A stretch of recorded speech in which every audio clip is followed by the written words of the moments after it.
Welcome to News Today with WDW News Today. I'm Tom Corliss. Here now the news for March 1st, 2021.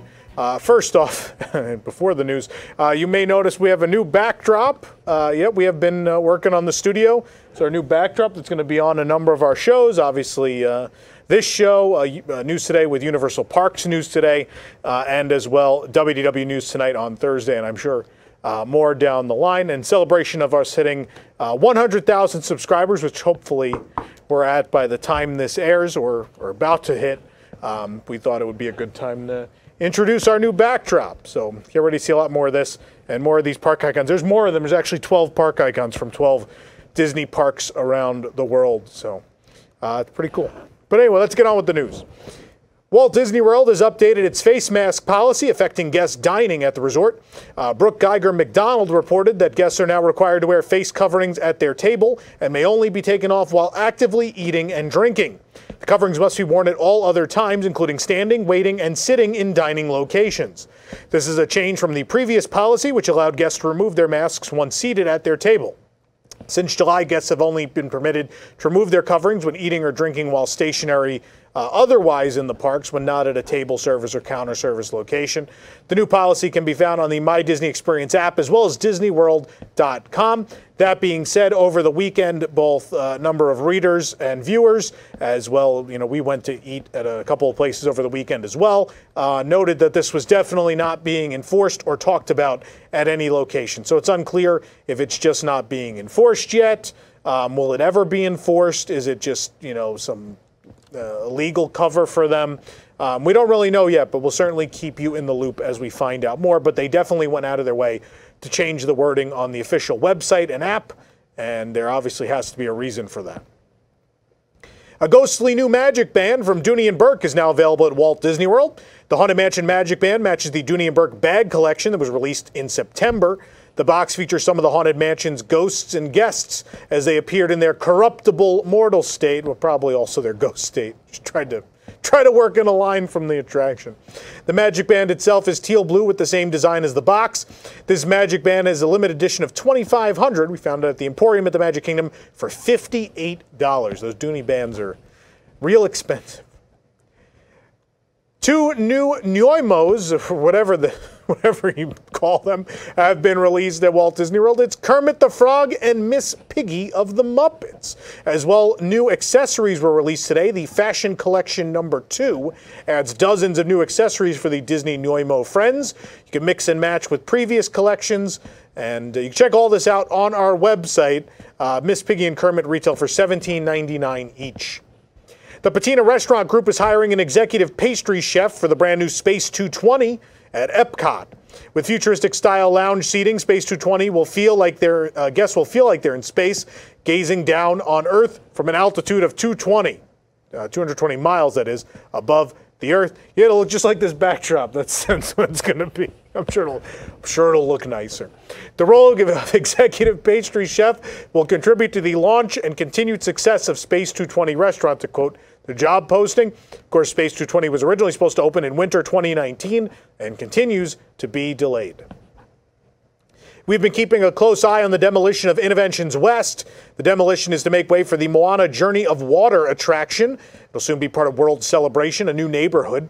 Structural supports are being removed slowly but surely, and now quite a bit has been removed. You see a lot of roof is gone, some corner sections gone as well. So every day we expect to see a little bit more of this building finally ripped away after what feels like a very long delay. The 6-story tall centerpiece of Epcot's new nighttime spectacular Harmonious has arrived on the World Showcase Lagoon. The centerpiece ring will support a high-density water curtain, moving lights, and fountains.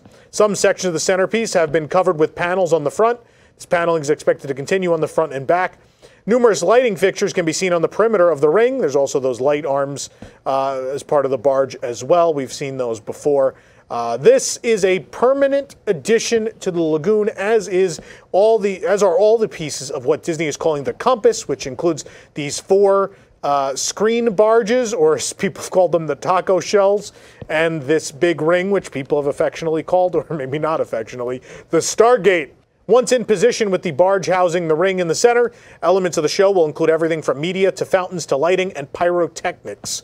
Symbolizing Epcot's story of global connection, the nighttime spectacular will showcase beloved scenes from Disney and Pixar films and will celebrate how the music of Disney inspires people around the world.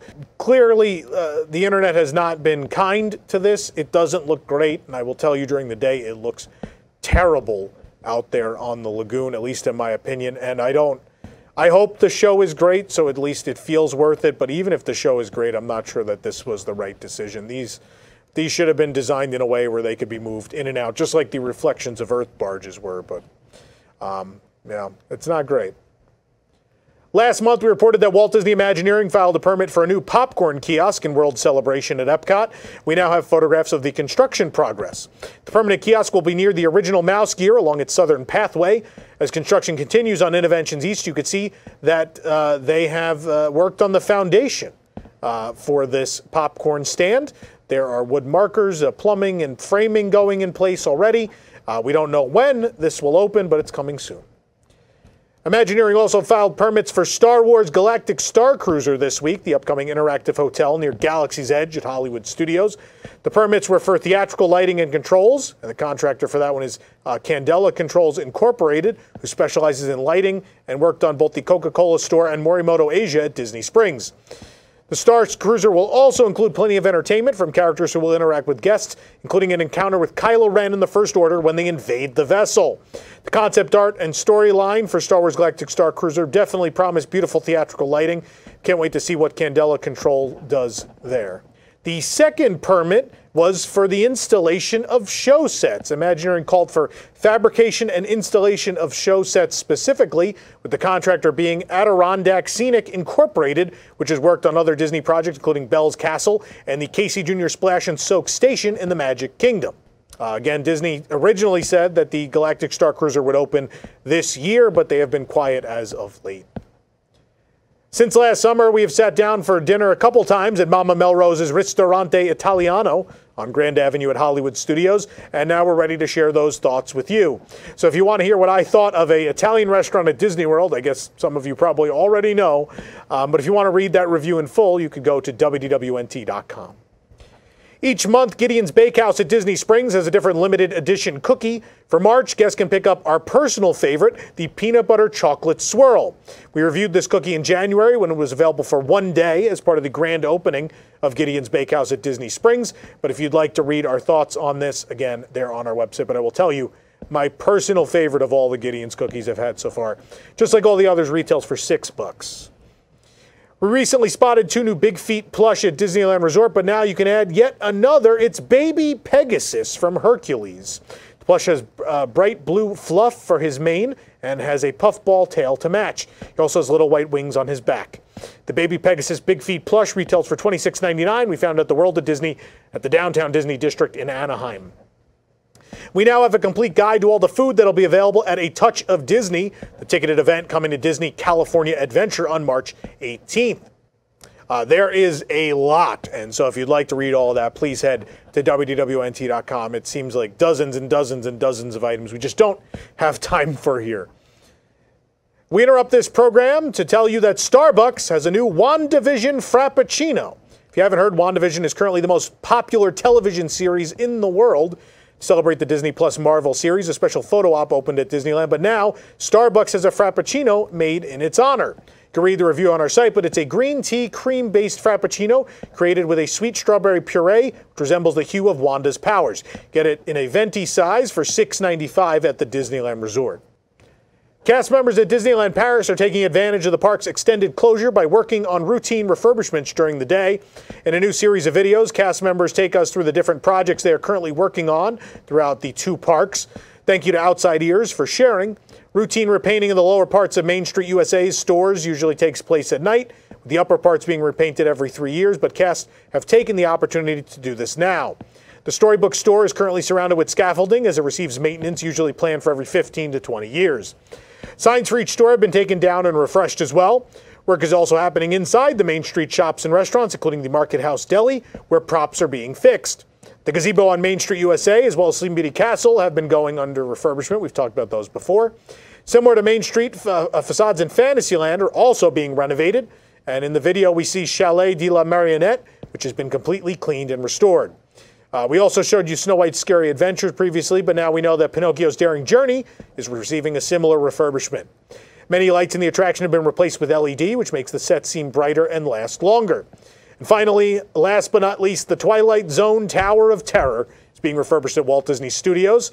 Patinas inside the attraction have been repainted, and a cast member in the video shared how the ride came together back in 2007, including how the ride's faux cobwebs were made. The video, of course, on our website.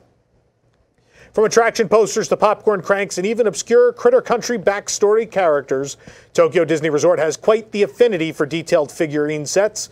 This time, the resort is taking on the beautifully designed Fast Pass machines, with 3 from Disneyland and Disney Sea represented in a spectacular set coming March 3rd. Plus, there's a surprise figure. I know what it is. I'm not going to spoil it for everyone. It's on our site if you want to know. Each box contains one of 6 mystery figures. You can purchase a large box with all 6 inside, so you get the full set. The Fast Pass machines are Tower of Terror, Splash Mountain, Buzz Lightyear's Astro Blasters, Soaring Fantastic Flight, the Haunted Mansion, and the mystery one, which again I'm not going to spoil in case you don't want to know. All 6 designs faithfully recreate their full-size counterparts with a high level of detail given to each. They're really beautiful.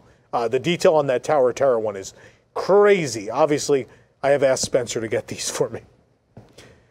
1 year and a day ago, Fantasmic came to an end at Tokyo Disney Sea as a result of the extended closure, although it was originally planned to close just a few days later. Originally, the barges were removed from the backstage docks in April with no word on their future, but now it seems we may know where they're going: Walt Disney Studios Park at Disneyland Paris. According to Twitter user Richie Disney, the 4 core barges that surrounded the Sorcerer's Hat in Fantasmic have been sold to Disneyland Paris for use in a future nighttime lagoon show at Walt Disney Studios Park. As noted, the planned show at the Studios Park is not Fantasmic, but an entirely new show using the same core barges. The barges housed characters and dancers sailing around the lagoon, as well as 4 inflatable snow globe projection screens. The centerpiece, Sorcerer's Hat, and barge hosting the Magic Mirror and the Dragon ahead were reportedly not part of the purchase. According to Richie Disney sources, the plan is for a World of Color-esque fountain setup with the 4 snow globe barges traveling around it. Incidentally, World of Color was long rumored to be replacement for Bravissimo, the show that was preceded by Fantasmic at Disney Sea. The Oriental Land Company selling off the old entertainment assets is nothing new, of course. Most notably, they've sold off full parades like Fanillusion to Disneyland Paris in 2001, and selling multiple parade floats to Disneyland Resort, Walt Disney World, Disneyland Paris, and Hong Kong Disneyland over the years. Walt Disney Studios Park is undergoing a massive transformation at the moment, with new areas based on the Avengers and Frozen on the way, and centered on the larger lagoon will be a new nighttime show. Other additions include the retheming of the Studio Tram Tour to Cars and the recent upgrades to the Twilight Zone Tower of Terror in 2019.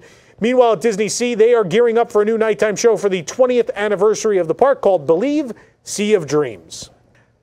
This Wishables Wednesday, Peter Pan's flight will be soaring into the Disney parks and Shop Disney as the latest series of collectible plushes.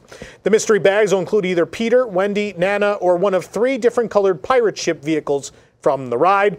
Though not announced, we would assume Tinkerbell will be the open edition plush, but she was not previewed in advance. Of course, Wishables are $9.99 each. These will be released on March 3rd. For more information on these stories and more, head on over to WDWNT.com. This program is brought to you by our official travel agent sponsor, The Vacationeer, the engineers of your next magical vacation. Sit back and let their team of vacation planning experts craft your family's next trip. The best part, their services are free. Visit WDWNT.travel for details. The Vacationeer, the official travel agency of WDWNT. If you're enjoying the show, be sure to like this video, subscribe to WDW News Today on YouTube for more great content, especially if we haven't hit 100,000 by the time this is airing. I hope we have. Also, click the bell for notifications and make sure to select all notifications so you never miss an episode of News Today with WDW News Today. For the worldwide leader in Disney Parks news, this is Tom Corliss saying enjoy the rest of your today and have a great, big, beautiful tomorrow. Looking for the latest in Disney news on the go? Then download WDWNT, the app. From news to videos to park hours and more, WDWNT the app is your one-stop shop for the latest from the Disney world. Available on iPhone and Android, just search for WDWNT in your device's app store.